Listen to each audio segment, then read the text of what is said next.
ఒకటి. జల్ ఇతిహాస్ ఉత్సవ్ను ఏ మంత్రిత్వ శాఖ నిర్వహిస్తుంది?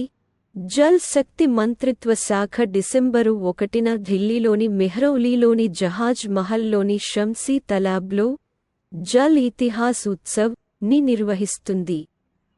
నీటి వారసత్వ ప్రదేశాలను రక్షించడం గురించి ప్రజలకు మరింత అవగాహన కల్పించడం, యాజమాన్య భావనను కలిగించడం మరియు పర్యాటకాన్ని ప్రోత్సహించడం మరియు ఈ చారిత్రక నిర్మాణాల పునరుద్ధరణను ప్రోత్సహించడం ప్రధాన లక్ష్యం.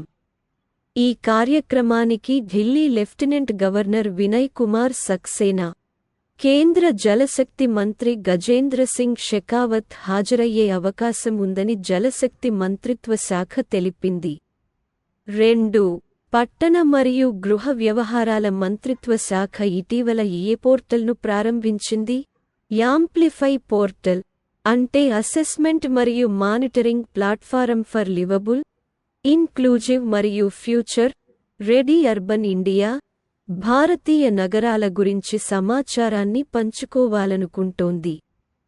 ఇది భారతదేశంలోని వివిధ నగరాల నుండి సమాచారాన్ని సేకరించి అన్నింటినీ ఒకే చోట ఉంచుతుంది.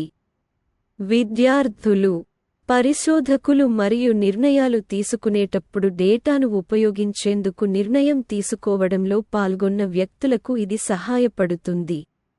ప్రస్తుతం 258 పట్టణ స్థానిక సంస్థలు యుఎల్బి చేరాయి మరియు 150 నగరాలకు సంబంధించిన డేటా పోర్టల్లో ఉంది.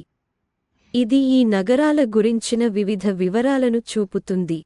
అవి ఎంత డీజిల్ను ఉపయోగిస్తాయి మరియు నీటి నాణ్యత పరీక్ష ఫలితాలు వంటివి. దీనిని అభివృద్ధి చేసేందుకు మంత్రిత్వ శాఖ national institute of urban affairs మరియు పిడబ్ల్యూసి ఇండియాతో కలిసి పనిచేసింది. కేవలం డేటాను ఉపయోగించకుండా, ఇది ఇప్పుడు సూచికల యొక్క సుదీర్ఘ జాబితాను ఉపయోగించి వాస్తవ డేటాపై దృష్టి పెడుతుంది. ఇది వివిధ రంగాలలోని నిపుణులకు 14 రంగాలలోని వివరణాత్మక డేటాను అధ్యయనం చేయడంలో సహాయపడుతుంది. దీని వలన నిర్దిష్ట సమాచారాన్ని సేకరించడం మరియు విశ్లేషించడం సులభమవుతుంది. 3. High level virtual interaction Mahasagar ఎవరి ద్వారా ప్రారంభించబడింది? నవంబర్ 29, 2023న ఇండియన్ ఓషన్ రీజియన్ (IOR) లో భద్రత మరియు అభివృద్ధిని పెంపొందించడానికి వర్చువల్ సమావేశమైన మొదటి Mahasagar active security and growth for all రీజియన్ని నిర్వహించడం ద్వారా ఇండియన్ నేవీ ఒక ముఖ్యమైన విజయాన్ని సాధించింది. భాగస్వామ్య సవాళ్లను పరిష్కరించడానికి ఉమ్మడి సముద్ర వ్యూహాన్ని ప్రోత్సహిస్తూ ముఖ్యమైన తీర ప్రాంతాలకు చెందిన నౌకాదళాలు మరియు సముద్ర ఏజెన్సీల నాయకులు పాల్గొన్నారు. దాని 1 సంవత్సరం వార్షికోత్సవం సందర్భంగా భారతీయ నౌకాదళం యొక్క చొరవ మహాసాగర్, ఈ ప్రాంతంలోని ప్రతి ఒక్కరి భద్రత మరియు అభివృద్ధి కోసం మారిటైమ్ హెడ్ల మధ్య వర్చువల్ సమావేశాలను ప్రోత్సహించడంలో ఒక ముఖ్యమైన విజయంగా నిలుస్తుంది. 4. బొగ్గు మంత్రిత్వ శాఖ ఆధ్వర్యంలోని ప్రభుత్వ సంస్థ అయిన NLC India limited, Tamil Nadu skill development corporation (TNSDC) మరియు నెట్టూర్ టెక్నికల్ ట్రైనింగ్ ఫౌండేషన్ (NTTF) తో ఏ రంగంలో MOU అవగాహన ఒప్పందం పై సంతకం చేసింది?